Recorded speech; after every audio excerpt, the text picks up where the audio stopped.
Buenos días. Aquí tengo algunas notitas. Estuve escribiendo algunas ideas cuando me pidieron que presentara a Eduardo Rojas, cosa que al principio me pareció fácil. Dije, hay tantas cosas que se puede decir de él, y después se fue tornando cada vez más dificultoso justamente por eso mismo. En realidad, casi hay que empezar a ver qué puedo dejar afuera, qué puedo subrayar, y todo es importante. Hay algunas palabras que yo asocio directamente con Eduardo Rojas, como la palabra paisaje, bosque, patrimonio, cultura, palafito, azul, puerta azul, unicornio azul.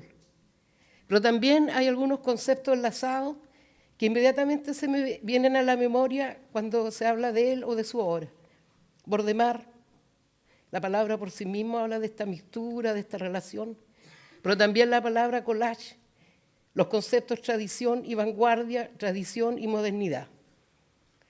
Estos juegos de palabras o estas conjunciones de palabras reflejan bastante bien la compleja personalidad de Eduardo Rojas, así como la riqueza de su obra, que en algunos casos pueden parecer incluso términos antagónicos. Cuando se dice tradición y vanguardia, pareciera que son dos palabras enemigas, pero en la obra de Eduardo Rojas se transforman en conjunciones armoniosas y dialogantes. ¿Quién es Eduardo Rojas? Es un chilote, pero un chilote del norte. Él no nació en Chiloé. Su infancia transcurre en los áridos y secos paisajes del norte de Chile. Pero también es un navegante. Y en su viaje recaló en el puerto de Valparaíso, donde estudió la carrera de arquitectura y pudo admirarse, como él mismo lo dice, en algunos de sus textos, de ese sorprendente diseño espontáneo de las casas que ocupan los cerros de la ciudad-puerto más importante del país, y desde el punto de vista del patrimonio, una de las más importantes del mundo.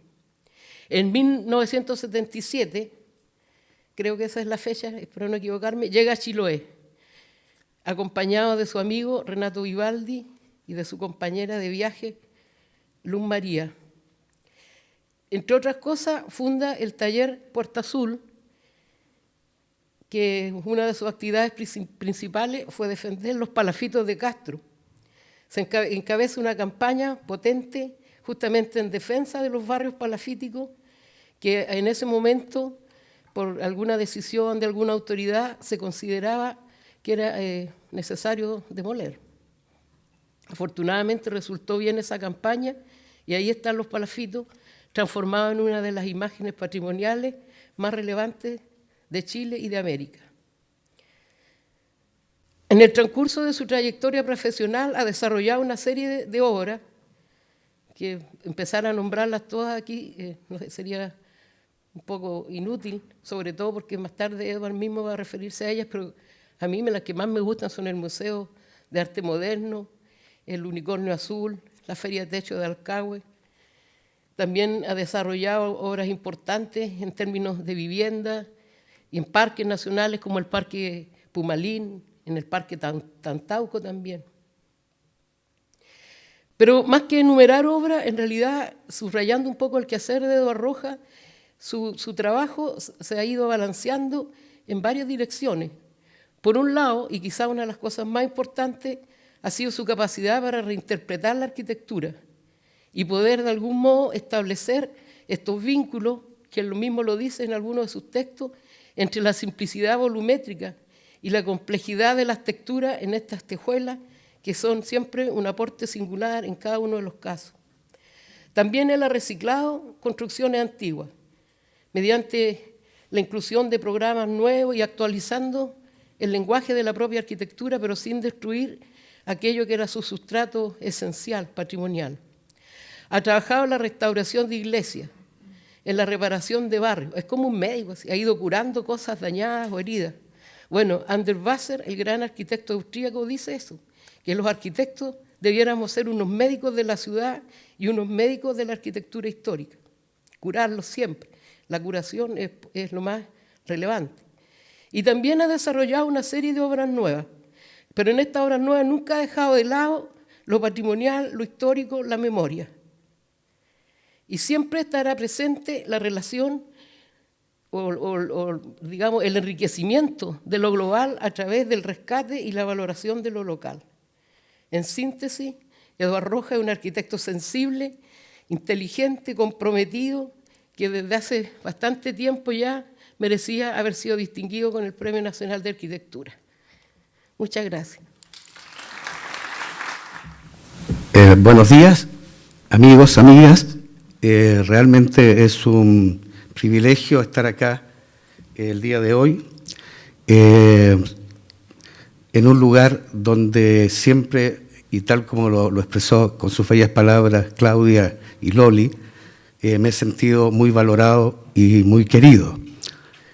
Le preguntaba a Claudia, porque en realidad no me acuerdo muy bien, ella tampoco se acordaba, que en el siglo pasado una de las dos escuelas me invitó a dar, a dar la clase inaugural de un seminario de arquitectura sustentable latinoamericano. En esa época recién se estaba hablando de sustentabilidad y pensábamos que la sustentabilidad tenía que ver con los temas de eficiencia térmica, los temas de arquitectura bioclimática, y por lo mismo le planteé a mis amigos que me habían invitado, los profesores, qué tenía que ver yo con la sustentabilidad. Y ellos me dijeron, tú eres el más sustentable de todos nosotros porque tú sustentaste tu arquitectura en la arquitectura preexistente. Y por lo mismo, en esta suerte de gira artística que me ha tocado iniciar el día de hoy acá en Concepción y que continúa en la Bienal en el 26 de octubre y luego en noviembre en Iquique, me pareció que podía ser justamente ese concepto, la arquitectura preexistente de un lugar, como soporte de la arquitectura contemporánea de un lugar, el tema que debería tratar en esta clase inaugural. Aprovecho de agradecer, ¿cierto?, nuevamente a Claudia, al Colegio de Arquitectos, a la Delegación de Concepción, esta invitación, al igual que el apoyo que tuvimos del Consejo de Monumentos Nacionales, pero principalmente quiero agradecer públicamente a la Delegación de Concepción, quien fue la primera delegación de Chile que propuso mi nombre para Premio Nacional.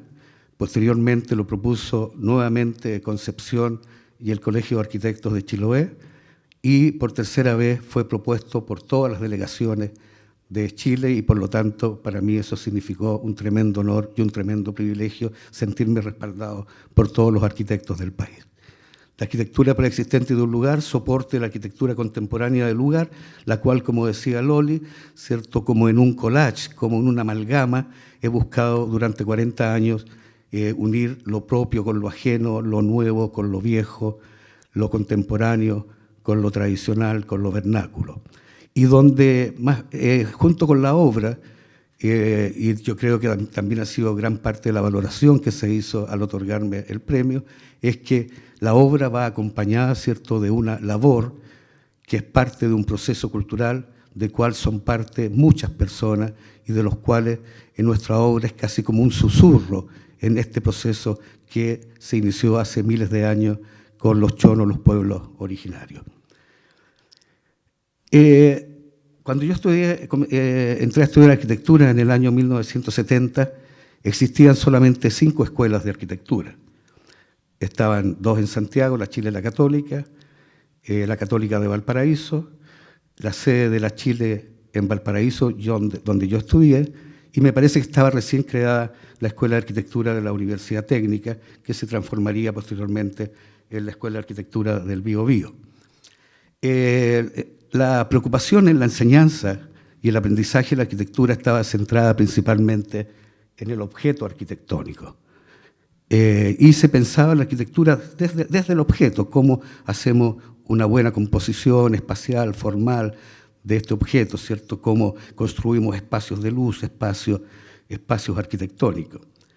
Sin embargo, ese año 70 se había producido la reforma educacional, y esta reforma universitaria, en las escuelas de arquitectura, una de las primeras cosas que hizo fue eliminar los cursos jodidos como geometría descriptiva, que era los cursos terribles, y se incorporaron nuevos ramos que entregaban una visión complementaria al estudio de la arquitectura desde el objeto arquitectónico.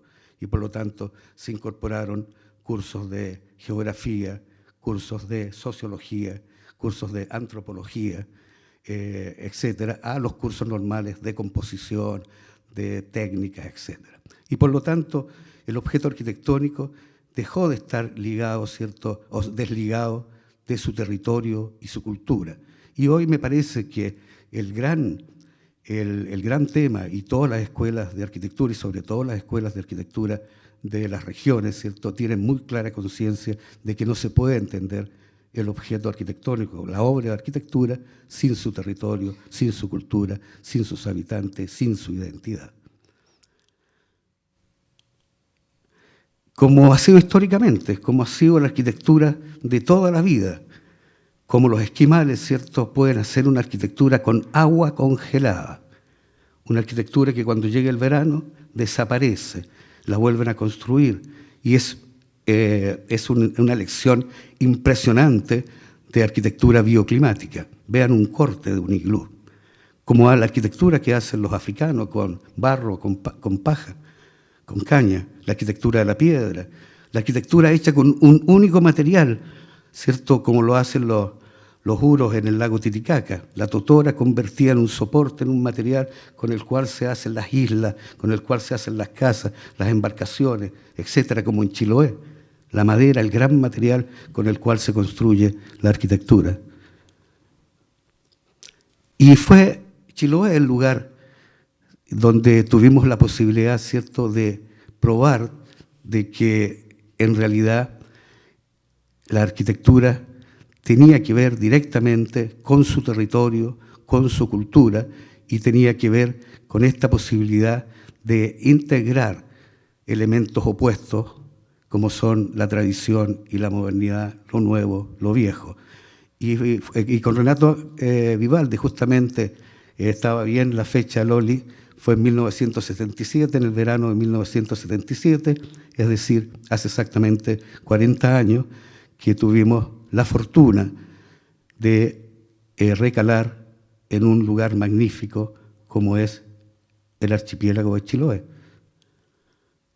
que para alguien que viene del desierto de Atacama, ¿cierto?, significó un embrujo impresionante al ver por primera vez cruzar el canal de Chacao, ver la cordillera cayendo al mar, ver los archipiélagos, ver las islas. Realmente se produjo eso que se llama el embrujo de Chiloé, que me tiene atado a esta tierra por 40 años. Y seguramente, como decíamos, me van a tener que sacar con las patas para adelante de este territorio, porque yo ya soy de este lugar. Hace 40 años éramos jóvenes, bellos e indocumentados, ¿cierto? Y aterrizamos en Chiloé en un tiempo en que la iglesia era de color naranja, en un tiempo que eran los últimos coletazos del Puerto Libre de Chiloé, y la fascinación y el embrujo fue inmediato. Primero, descubrí que existían los palafitos. Nadie me había hablado jamás de que en Chile existía una arquitectura de esta manera. Al verlo fue realmente sorprendente y emocionante, porque era lo que a mí tanto me interesaba, ¿cierto?, que es lo que había aprendido, ¿cierto?, en la universidad, de que la arquitectura tenía que ver con su territorio y tenía que ver también con esa condición de una enseñanza que nos pareció muy importante en esa época, que era que la arquitectura podía ser sin arquitectos, es decir, una arquitectura que no necesariamente existía la figura del arquitecto como el gran ser iluminado, ¿cierto?, que iba a resolver los temas de los espacios de los ciudadanos, sino la arquitectura donde los arquitectos eran los propios habitantes, donde la arquitectura la hacía un maestro mayor, no necesariamente un iluminado, como los iglú, como las casas de totora de los huros en el lago Titicaca. Ver esta arquitectura sin arquitectos, donde estaba la cultura expresada en su máxima dimensión, y donde era un patrimonio que estaba en permanente transformación, en permanente movimiento, porque los palafitos están siempre cambiando, se están achicando, se están agrandando, se están moviendo, una arquitectura viva. Fue realmente extraordinario, tan extraordinario como ver la iglesia de Castro. Una iglesia neogótica, construida en madera, diseñada por un arquitecto italiano, Eduardo Provasoli, a comienzos del siglo XX, para hacer un edificio de hormigón. Llegaron los planos, los curas y los carpinteros dijeron: esto es imposible, hagámosla en madera, y reproducen entonces en madera la espacialidad de otra arquitectura, de la arquitectura de hormigón. Y esto es lo realmente sorprendente de esta obra, una de las más bellas de Chile, ¿cierto? Está catalogada como una de las 10 obras de arquitectura más importantes del país, ¿cierto? Toda esta espacialidad es de hormigón, no es de la espacialidad de la madera. Y aquí la mueblería y la carpintería entran en su punto más sublime en términos de respuesta constructiva. Y también fue muy importante en este mismo lugar en Castro conocer la obra de Emilio Duarte, La Hostería de Castro, que fue realmente sorprendente también descubrir cómo un moderno, tan moderno, ¿cierto?, como Emilio Duarte, que había hecho el edificio La Cepal, ¿cierto?, que era la gran arquitectura, había tenido la gran sensibilidad de hacer una obra absolutamente propia y del lugar, donde tomaba los elementos tipológicos del lugar: el techo a 2 aguas, la canaleta que recoge el agua y que conduce el agua, el espacio interior en torno a 2 chimeneas magníficas, el espacio para reconstruir la idea del calor en el fogón, ¿cierto?, frente al magnífico paisaje de manera contemporánea y moderna. Así entonces, y todo esto ocurriendo en un lugar que tenía una cultura impresionante, ¿cierto?, que desde el punto de vista de los propios habitantes era algo tan ordinario, tan cotidiano, que no veían la importancia y la fuerza que tenía esta cultura, y que para mí, que venía del norte, todo me parecía extraordinario. ¿Cómo no podía ser extraordinario, ¿cierto?, esta arquitectura que estaba íntimamente ligada a su territorio, cómo el conjunto rural era parte absolutamente natural como el clima de este territorio, un territorio donde existía una cultura, unos habitantes, una arquitectura y una cultura que era capaz de mover las casas por tierra y agua, una suerte de Macondo frío, ¿cierto?, donde habían arcadios, donde habían aurelianos, y donde era posible, ¿cierto?, a partir del reconocimiento de estos valores tipológicos, de los valores culturales, construir una arquitectura contemporánea, una arquitectura de hoy fundada y sustentada en la tradición, en los elementos tipológicos. Y por lo mismo voy a centrar esta charla en estos 2 elementos tipológicos, como desde la tipología y desde la acción en torno a los barrios de palafitos y a los palafitos hemos hecho nuestra arquitectura, y cómo también en torno a la dimensión de las iglesias patrimoniales hemos desarrollado también mi trabajo. Me voy a centrar en lo que hemos hecho en torno a estas 2 tipologías, y teniendo muy presente, ¿cierto?, esta forma de hacer la arquitectura y las enseñanzas de la mirada de Emilio Duarte, que, como dice Beto Elías, es casi una arquitectura posmoderna y no una arquitectura moderna, la arquitectura de la hostería de Emilio Duarte. Y también es importante que dentro de nuestra maleta, cuando llegamos a Chiloé, teníamos también la experiencia, y concretamente la experiencia de Renato Vivaldi, que había sido flautista del Grupo Congreso, la experiencia de los Jaivas, ¿cierto?, que habían desarrollado una música que era justamente como queríamos hacer nuestra arquitectura, es decir, una mixtura donde los Jaivas habían unido a la Violeta Parra con Bach, ¿cierto? Eso era posible hacer una arquitectura de fusión, una música de fusión, y que ponían en el centro la identidad, como lo hicieron los Jaivas, como lo siguen haciendo como Congreso.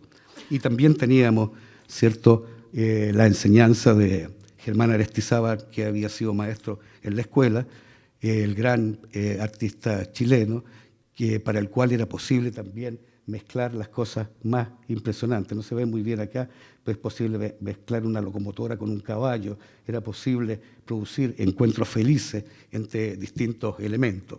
Y teníamos también como gran ícono y como gran referente la obra de una artesana chilota, Nelly Alarcón, que había tomado los tejidos, que había tomado las técnicas antiguas y las había traído a la contemporaneidad y había desarrollado una moda chilota en los años 70 que estuvo en París, que estuvo en el Espacio Cardán, en fin, que tuvo un tremendo auge a nivel nacional e internacional. Había también una posibilidad, ¿cierto?, una enseñanza, una lección en términos de tomar los elementos del pasado, tomar las texturas del pasado, tomar los materiales del pasado, tomar los materiales que no eran del pasado, que no eran de la propia contemporaneidad del lugar y que eran también parte de la propia modernidad del lugar.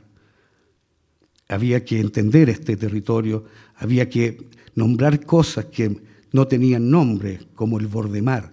¿Qué es este espacio intermareal entre la tierra y el mar?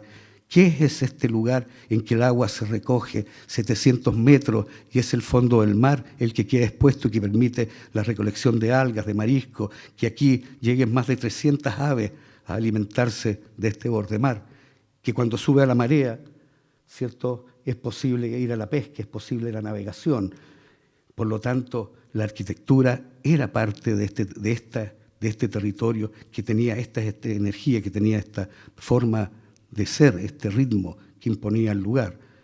Que existía una cultura de la madera, donde los elementos tipológicos eran esencial, cultura con la cual se había montado la tradición y se había montado la vida. Abajo podemos ver una foto de Mechuque, muy pequeñita, pero ahí vemos que toda la arquitectura es construida en madera, las fundaciones, las paredes, los techos, las ventanas. Lo único que es ajeno son los vidrios y los clavos, ¿cierto? El resto es todo arquitectura, y es todo madera, y cómo cada madera que viene de la selva fría, ¿cierto?, va teniendo una función específica en la construcción. Los pollos son de luma, porque es muy densa, o los pollos son de ciprés, porque es imputrescible. Las estructuras son de madera colorada, los revestimientos son de tejuela, los revestimientos interiores son de mañío, es decir, cada madera va teniendo un uso específico en la obra. Y donde también aquello que había sido tan importante para el desarrollo de Chiloé, como los extraordinarios barrios de palafito de la calle Lillo, que se perdieron con el gran incendio del 36, ¿cierto?, y que eran las grandes lecciones de la arquitectura que habían desaparecido por el incendio, también estaban con riesgo de desaparecer los barrios de palafito, producto de un decreto municipal que exigía la erradicación completa de estos palafitos por ser considerados favelas, por ser considerados poblaciones callampa, villas miseria, por el hecho de tener un origen de tomas de terrenos de mar a comienzos del siglo XX, ¿cierto?, cuando los campesinos pierden sus cosechas por la plaga del tizón, sus cosechas de papa, y se van a trabajar a la ciudad. Las ciudades tienen un gran auge portuario, producto de que no existe el canal de Panamá, por lo tanto todos los barcos están obligados a pasar por Chiloé y se van a vivir y se toman estos terrenos y ahí construyen sus casas, y por lo tanto esa condición, ese origen, permite a las autoridades el intento de su erradicación. Escribimos la carta por Chiloé, encabezamos junto con los habitantes del lugar la defensa de los palafitos, escribimos la carta por Chiloé, movilizamos al Colegio de Arquitectos, cada arquitecto que pasaba por Chiloé le hacíamos escribir una carta y logramos finalmente demostrar que el problema no era un problema estético, sino que era un problema ético.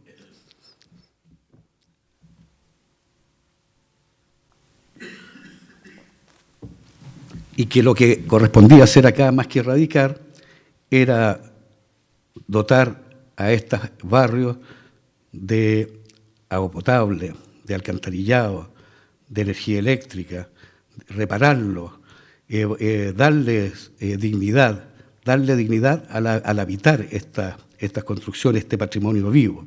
Y fue así como se fueron haciendo un conjunto. Finalmente se radicó solamente un barrio y quedó el 80% de los barrios de palafitos existentes, y se hicieron una serie de trabajos que finalmente llegamos a que los palafitos a comienzos del siglo XXI, ¿cierto?, habían renovado su imagen a través de programas de dotaciones de servicios, de reparaciones, de proyectos de pintura, en fin, que fueron mejorando la calidad y la condición de los palafitos, y que permitió y que fue el punto de partida también para una renovación urbana tremendamente importante. La condición palafítica también está muy inserta en nuestra obra temprana, la obra del taller Puerta Sur, en este caso el refugio navegante, que ya no existe y que también nos enseñó que la arquitectura de Chiloé no era una arquitectura permanente, eterna, sino que era una arquitectura efímera, y donde lo muy importante era entender de que esta arquitectura era parte de un proceso cultural, y que lo importante era ser parte de ese proceso, y donde la obra iba dándole potencia a la identidad del lugar, pero que perfectamente podía desaparecer o se podía transformar. La obra ligada al bordemar, ¿cierto?, ligada a las energías más potentes de la tradición cultural del lugar, el techo de la feria de Dalcahue, que es donde se realiza la máxima expresión de lo que significa la artesanía y la producción artesanal de Dalcahue, ¿cierto?, que permite que cuando llueve los vendedores se puedan refugiar debajo del techo, permite de que los artesanos que vienen en sus botes, ¿cierto?, puedan llegar hasta este muelle y colgar sus artesanías y venderlas. En fin, cómo la arquitectura es por la cultura y la obra surge desde la cultura. No es que se nos había pedido colocar un techo que tapara la feria. Nosotros dijimos, no, vamos a hacer un techo que se mete al mar y que resguarda la feria. Bueno, el tiempo pasa, la obra de madera va teniendo transformaciones. Esto nos habla de que la arquitectura en madera es una arquitectura que está en permanente cambio, en permanente transformación. El techo finalmente se instalaron unas cocinerías en este punto, se hizo un acceso central para poder tener visión, ¿cierto?, y subir hasta la cúpula, y también en las noches se le agregaron estas cortinas que lo cierran completamente. Es decir, estamos hablando de una arquitectura que va mutando. La arquitectura en madera tiene transformación, va mutando en el tiempo. Y en las cocinerías, finalmente desarrollamos el edificio de las cocinerías. Pensábamos colocar estas cocinerías en este punto de acá, produciendo una tensión entre el techo y las cocinerías. Finalmente la municipalidad no logró la concesión marítima.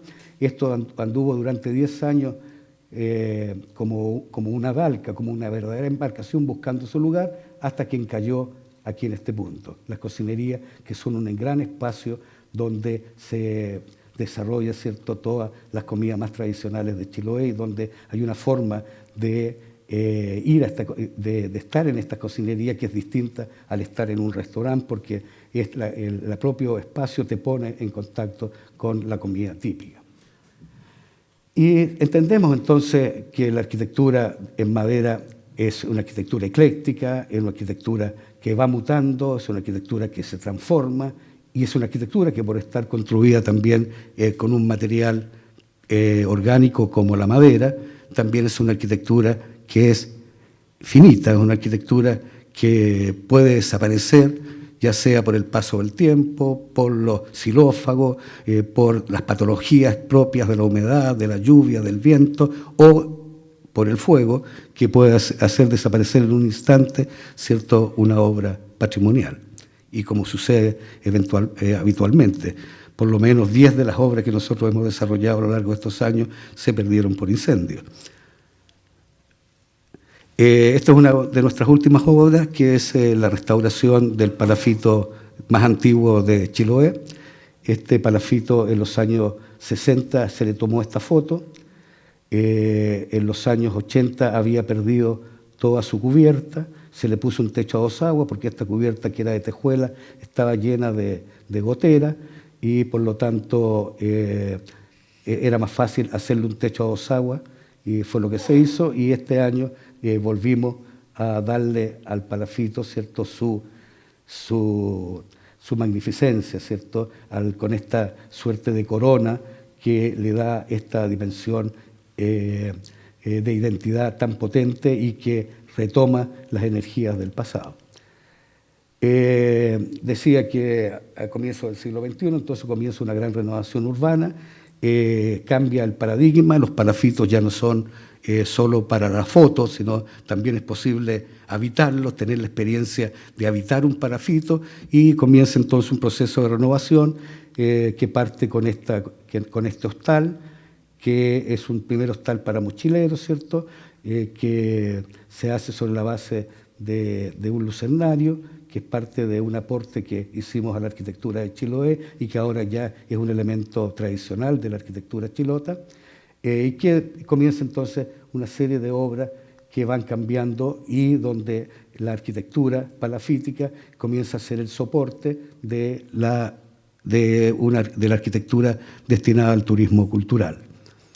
Desarrollamos el proyecto del Hotel Boutique Palafito 1326, en el cual también ponemos en valor todos los íconos y los materiales chilotes, la madera, la lana, la fibra, que se hacen parte del lugar. Otros arquitectos, Eugenio Otúzar y Tania Gebauer, también realizan estos pequeños hoteles en medio de los palafitos, estos cafés, obras que estuvieron en Venecia, en la Bienal de Venecia, como ejemplos de cómo el patrimonio del pasado puede ser soporte del patrimonio del futuro, cómo el hecho palafítico, ¿cierto?, en el palafito de Cucao también se hace parte del lugar, una forma tradicional y tipológica de hacerse parte del territorio, cómo la arquitectura toma el paisaje y se hace parte del paisaje. El palafito Pedro Montt 525, una vivienda, ¿cierto?, para unos amigos que se construye, ¿cierto?, y tomando todos los elementos tipológicos, donde a nivel de la calle la casa toma las mismas alturas de las viviendas existentes y hacia el mar, ¿cierto?, asume este cambio de escala, que es lo que está sucediendo como cambio de escala en general dentro de todo el grano de los palafitos. Aquí hay cosas fantásticas que son anecdóticas, pero no dejan de ser notables. Esta casa es una vecina que en su ventana, ¿cierto?, tiene lleno de perritos dálmatas. Y mi clienta le trajo más perritos dálmatas y ella puso en su ventana todos estos animalitos que son, ¿los reconocen? Que son este ratón, un ratón muy conocido y que nos daba las buenas noches en los años 70, ¿cómo se llamaba? El topollillo. Está lleno de topollillos, ¿cierto?, que hacen un contrapunto de ventanas con los 101 dálmatas. Este es un palafito de un aparhotel de 7 departamentos, el palafito Loft, que se construye también sobre una calle, una suerte de calle interior.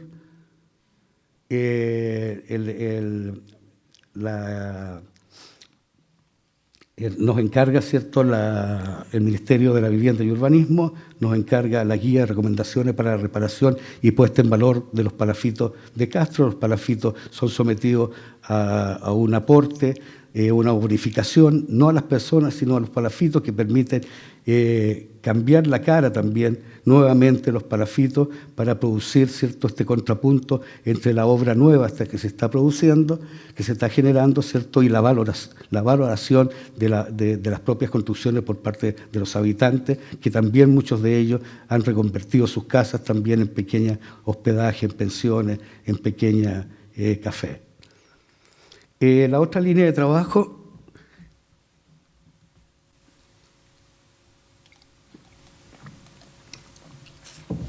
es el de las iglesias patrimoniales. La tipología de las iglesias chilotas es muy simple, es el clásico volumen con un techo a dos aguas, en que el lleno predomina sobre el vacío de las ventanas y que tiene una torre fachada con un pórtico. Interiormente tiene una bóveda central que remata en el altar y tiene dos naves laterales que rematan en la sacristía y la contrasacristía, y esta arquitectura, por supuesto, que está soportada en la tremenda y fuerte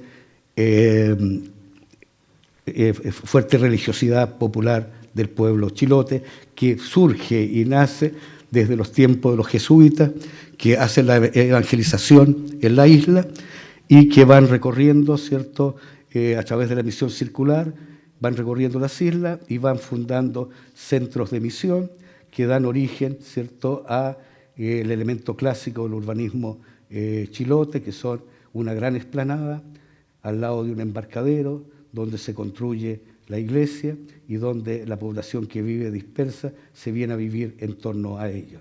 Este es un urbanismo a ras de agua, único en el mundo, que surge desde la misión circular y que genera el valor universal excepcional en que la iglesia es el edificio más importante de los poblados y las ciudades, y que es una de las razones por las cuales las iglesias son declaradas patrimonio mundial, y que es justamente lo que destruyó el centro comercial del Mall de Castro, que con esa tremenda dimensión, ¿cierto?, minimizó la presencia de la iglesia en el paisaje de la ciudad, aparte, digamos, de las transformaciones culturales que significa.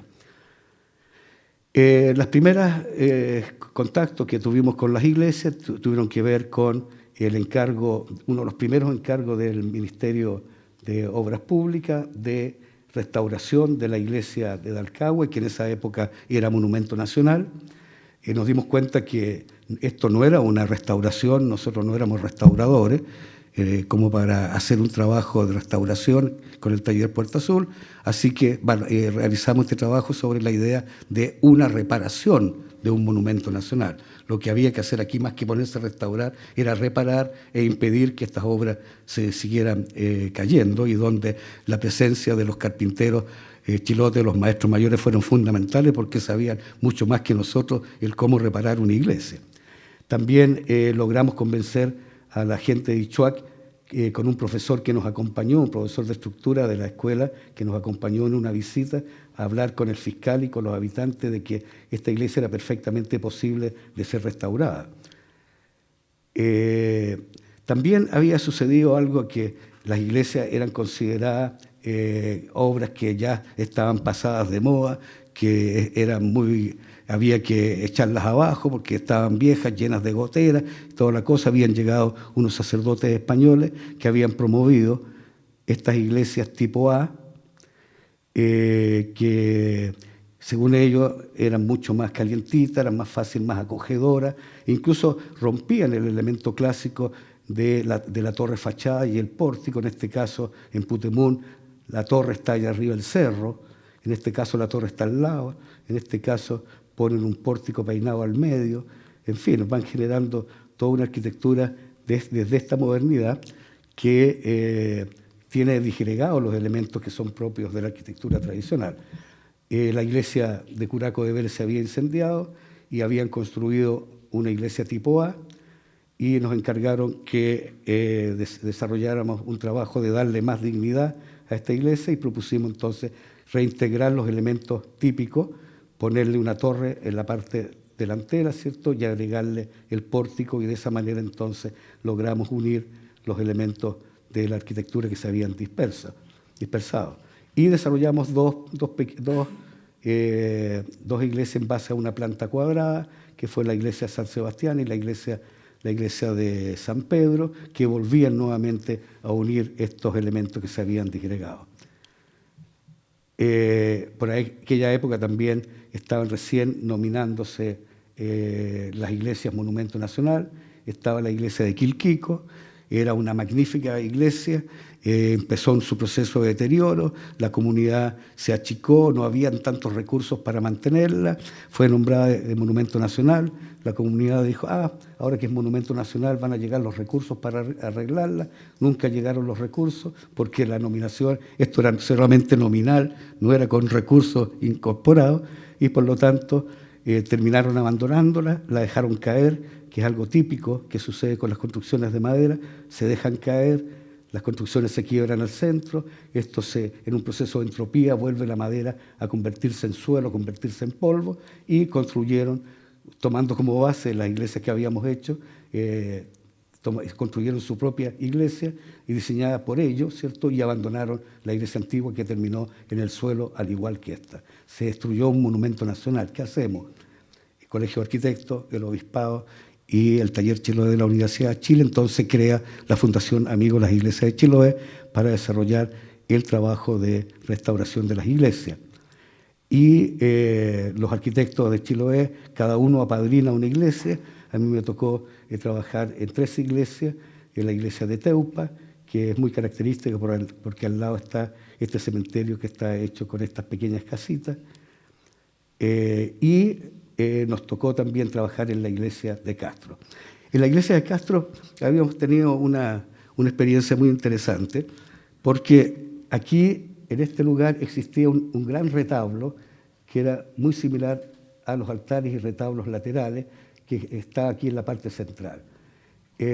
Algo se ve ahí en esa antigua foto. Sin embargo, ese retablo, ¿cierto?, era de los tiempos en que la misa se hacía de espalda a los fieles, y por lo tanto había que dar vuelta el altar. Entonces pasó el padre Gabriel Guarda por Chiloé y los franciscanos le preguntaron: padre, ¿qué hacemos aquí? Y él propuso que se desarmara el retablo central y se colgara un Cristo del siglo XVIII, flotando en el aire, ¿cierto? Y que con parte del altar se hiciera el altar ya mirando de frente al público y se construyera también el ambón y otros elementos. Bueno, el proyecto era muy simple, ¿cierto? Lo que iba a pasar iba a ser magnífico, pero la gente no lo entendía. Y a mí me encargaron el trabajo de echar abajo el retablo principal, ¿cierto?, y levantar el Cristo. Por supuesto que se armó una polémica tremenda, porque se estaba destruyendo el retablo que habían construido los maestros, tanto que esto, y además estos salvajes que venían a destruir esta cosa, y poco menos que nos querían linchar, más aún cuando bajan un San Francisco de yeso de la parte alta, y al bajarlo se rompe la cabeza, lo montan y lo dejan medio girado, y entraban entonces las señoras y decían: ¡ay, el pobrecito de Asís, mira despavorido cómo estos salvajes destruyen este retablo central! Y ahí entonces sucedió un milagro macondiano. Un día llego a ver la iglesia y llegó un camión que empiezan a sacar cosas dentro del camión, sacan un sillón de mimbre, como el sillón de Julio Iglesias, ¿cierto? Sacan un maniquí, le ponen una bata de plush roja, le ponen una peluca, una corona de espinas, una paloma con una flecha, un mundo quebrado, el Cristo peregrino. Había llegado el Cristo peregrino a este lugar, lo sientan en la silla de mimbre, lo llenan de cartas que venían por todo el mundo, y toda la gente se centró en el Cristo peregrino y se olvidó de nosotros. Nosotros seguíamos trabajando adentro, mientras todo el mundo iba a ver al Cristo peregrino. Igual nos sentíamos culpables, porque el Cristo además hablaba también, y cada cierto tiempo decía: perdónalos, Señor, porque no saben lo que hacen. Nosotros decíamos: apúrate, desarmemos. Finalmente llega el momento que llega el mismo camión y todo sucede al revés, empiezan a meter todo, se va el Cristo peregrino, y era justo el minuto en que yo estaba dando la última indicación para dejar equilibrado la cruz. Y la gente nos mira y dice: el milagro! Cristo peregrino hizo el milagro, ¿cierto?, de transformar y convertir nuestra iglesia en algo absolutamente maravilloso. Cosas que suceden en estos territorios. Igual nos pasó con la iglesia de Castro, que originalmente era de hormigón, ¿cierto? Se hizo en madera, se revistió en fierro galvanizado. Hasta los años 50 estuvo el color del fierro galvanizado. En los 60 se pintó de color beige, en los 70 de naranja, en los 80 se volvió a pintar de naranja, y a fines de los 80 nos pidieron que hiciéramos una propuesta para los nuevos colores de la iglesia. Propusimos un nuevo color, que fue el color azul, justamente para exacerbar la condición de edificio neogótico, ¿cierto?, del proyecto del Provasoli, y se generó entonces este cambio de imagen de la iglesia, que generó nuevamente una tremenda polémica, otra polémica más. Yo había ido al norte de vacaciones, vuelvo, estaban pintando ya la iglesia de violeta, comenzaba a pintarse las torres, y el diario decía, gran polémica en la ciudad porque están pintando una iglesia de morado. Con mi mujer nos miramos y dijimos, mejor devolvámonos porque aquí nos van a linchar. Carta al director, que hay unos desgraciados, ¿cierto?, que pintaron la iglesia con unos colores impíos. Le responde otro lector al diario y dice, pero ¿cómo puede ser tan ignorante? ¿No se da cuenta que estos son los colores de la Guardia Papal?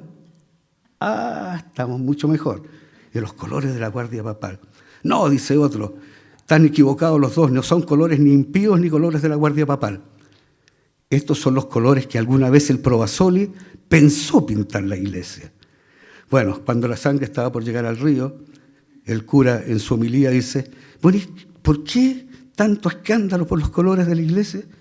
Si finalmente los colores los hizo Dios y son para ser usados, y las interpretaciones que les dé cada uno son parte de sus propios rollos y prejuicios personales. Tam, tam. Cuando pintamos la iglesia de Chonchi, entonces hicimos todo un trabajo con los niños y para que realmente el sustento no surgiera de la idea de dos locos, sino que esto tuviese un sustento mucho más profundo, ¿cierto? Y finalmente hicimos la restauración de la iglesia de Chonchi y se definieron los colores que tiene hasta el día de hoy, a partir del trabajo y una selección que hicimos con los niños. Interiormente, con Lorenzo Ver, en la contrasacristía desarrollamos esta pequeña capilla, que son estos mantos de madera que están doblados como por el viento.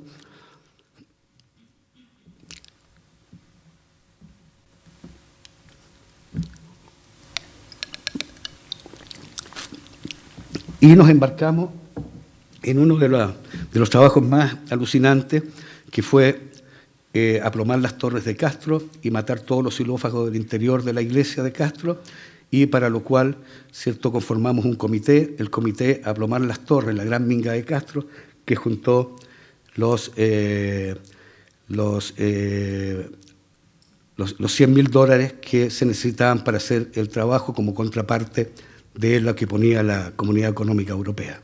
Entonces aquí nuevamente era toda la energía, toda la fuerza, ¿cierto?, de la comunidad en su condición de minga, que apoyó a este comité y se hicieron 1000 cosas, bingo, cenas bailables, ramadas para el 18, cuadro verde, rifa, remates de obras de arte, en fin, 1000 cosas para juntar esa plata. Y del mismo modo también el grupo de carpinteros fue impresionante para poder convertir en algo fácil lo que era tremendamente difícil, que era aplomar las torres con 4 gatas enormes, ¿cierto?, con el cual se hizo este trabajo. Y ahí nuevamente pudimos entender, ¿cierto?, cómo la energía y la fuerza chilota y la dimensión de la cultura era fundamental en términos de la defensa y el valor del patrimonio y de la identidad. Y terminamos este trabajo, ¿cierto?, haciendo también una nueva propuesta de pintura que unía, que fuese como un resumen de todas las propuestas que había tenido a lo largo del tiempo y que es la que actualmente se está replicando y modificando. Cada vez que se pinta ya se está pintando con estos colores más definitivos. La comunidad de Tei tenía una bella y pequeña iglesia. Decidieron de que esa iglesia ya había cumplido su vida útil. La arquitectura, de algún modo, dentro de la cultura también tiene esa condición de que ya pasado un tiempo se deja y se construye algo nuevo, sin gotera, sin elementos. Ellos querían construir una nueva iglesia. El obispo les dijo, oye, ¿por qué no restauran la iglesia? No, queremos iglesia nueva. Construyeron la iglesia, trasladaron sus imágenes, quedó la iglesia botada, abandonada, iba a caer, y la comunidad de Astillero necesitaba construir una iglesia. ¿cierto? Y el obispo les dijo, hablen con los de Tei, que les regalen la iglesia. Se las regalaron y los de Astillero la movieron y la trasladaron por 15 kilómetros y ahí está la iglesia de Astillero hoy convertida en una joyita que pudo haber desaparecido. Pero nuevamente aquí está toda la energía y la fuerza de la cultura haciendo una obra cultural que realmente es magnífica. Luego de todos estos trabajos vino ya la declaratoria de Patrimonio Mundial de 16 iglesias Patrimonio de la Humanidad, llegaron los recursos, nosotros ya de alguna manera entraron nuevos equipos a trabajar en las iglesias, fueron muy polémicas todas las intervenciones hasta que finalmente ya se ha llegado a un modus operandi que es cómo se está haciendo las restauraciones actualmente, ¿cierto? En que se desarman interiormente toda la iglesia, se saca y se enumera pieza por pieza. Se entendió de que la arquitectura de las iglesias era un mecano que se armaba con puras ensambles, ¿cierto? Y por lo tanto era perfectamente posible desarmarlo, cambiar las piezas del ensamble, las piezas en mal estado y volver a construirlas nuevamente, ¿cierto? Rápidamente el tiempo va a patinar esto y lo va a volver a su dimensión original y interiormente se vuelven a colocar todas las piezas que vienen del siglo XVIII, siglo XIX en su lugar. Y por lo tanto se ha logrado ya un protocolo, una forma de hacer las restauraciones que nos parece que es bastante apropiada. Una de nuestras últimas obras, ¿cierto?, tiene que ver también con las iglesias. Es la iglesia, nos encarga la iglesia de Bodudahue, en la desembocadura del río Bodudahue, en un lugar llamado La Placeta.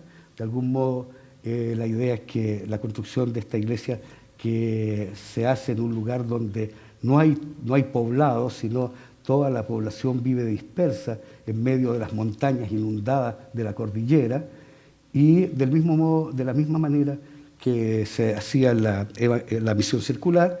Entonces, frente a una explanada al lado del embarcadero, se declara Camposanto, se invita al padre Antonio van Kessel, él es un misionero holandés que lleva 55 años habitando estos territorios y que es además un arquitecto increíble. Ha hecho más de 30 iglesias diseñadas por él y construidas por él. Yo lo estoy proponiendo que sea miembro honorario del Colegio de Arquitectos. Esta es una de sus iglesias de planta redonda. Además las diseña y las construye él con un equipo de carpinteros. ¿Y cómo lo hace, padre?, le digo yo. Yo me imagino, dice él, me imagino un gogo de obispo y hago una iglesia como un gogo de obispo. Ahí está, eso, así hago yo mi arquitectura. ¿Ah? Y por lo tanto es una forma, ¿cierto?, que entendemos de que finalmente también este misionero se hace parte del lugar y va haciendo esta arquitectura del lugar. El encargo era tomar como punto de partida la iglesia de Colo, que es la más pequeña de las iglesias patrimoniales, y construir con esta iglesia, que es el punto de partida, la iglesia de Bodudahue, recogiendo todos los sistemas constructivos tradicionales, ¿cierto?, aplicando los más de 30 ensambles diferentes hechos solamente con materiales artesanales, para lo cual, para hacer esta iglesia, llevamos carpinteros chilotes para enseñarle a los carpinteros del lugar a hacer todos estos ensambles para que la tradición no se pierda. Y así entonces diseñamos la iglesia de Bodudahue, que tiene las mismas proporciones de la de Colo, pero va teniendo su propia identidad. Toda la iglesia revestida en tejuela. La tejuela es del lugar, es de la zona, es de Hornopirén. Se hacen talleres participativos con los habitantes para definir qué tipo de recorte hay que poner. Previamente se hacen seminarios y capacitaciones con los carpinteros chilotes que traen los modelos, cómo se hacen los ensambles, se enseña cómo se hacen todos estos ensambles, desde la idea de que la construcción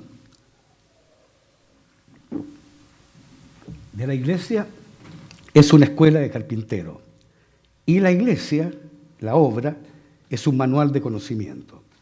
La iglesia también, este proyecto incorpora todo, no solo recoge, ¿cierto?, la tecnología del siglo XVIII, de este sistema de mecano con todas estas uniones sin cola, sino que además incorpora toda la tecnología de la modernidad. Por lo tanto, esta iglesia tiene eficiencia térmica, tiene climatización, tiene calefacción, ventilación, tiene acústica. Le encargamos a un acústico que hiciera la acústica y nos dice: no hay nada que hacer, la iglesia es perfecta, no hay que hacerle ni un tratamiento acústico. Las naves chilotas son magníficas, no es necesario hacer nada. Se incorpora además un gran mirador en la parte alta para poder ver el paisaje. Se decide que también por participación ciudadana que la ventana, el ícono de la iglesia, fuese este ícono con la estrella que recoge las pequeñas estrellas que están en el interior de la iglesia de Colo.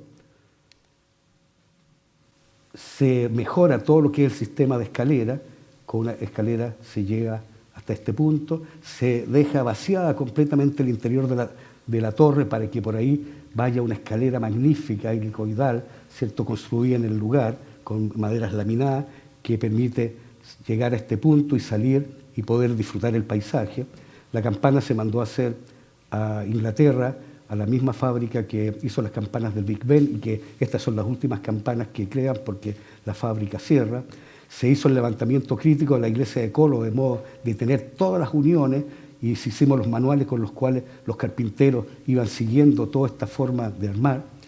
Se decidió de que que no se pintaban todo lo que son los altares, sino que los altares reconstruían toda la filigrana de la mueblería de Colo, pero se pintaban con las mismas maderas: el alerce, el laurel, el mañío, el ciprés, el rosado del ciruelillo, eran los que iban pintando las maderas. Y se decidió que la bóveda, ¿cierto?, la pintara uno de los pintores chilotes más extraordinarios, que es nuestro Magritte, que es José Triviño, ¿cierto?, en vez de tener la clásica nave pintada de color azul con estrellitas blancas, entonces se está haciendo una pintura del gran Triviño. Todo lo que es la mueblería también en una fertilización cruzada se está haciendo con Arte Grande en España, que están fabricando todas las imágenes. Se hizo un taller de diseño participativo con los habitantes, con los carpinteros, con el cura. ¿Cuáles son las imágenes de Budagüe? Y se decidió que el patrono de Budagüe fuera San José Carpintero, por supuesto. Ahí está ya San José fabricado y ya viene en camino para llegar a este altar. Ahí está la iglesia en construcción.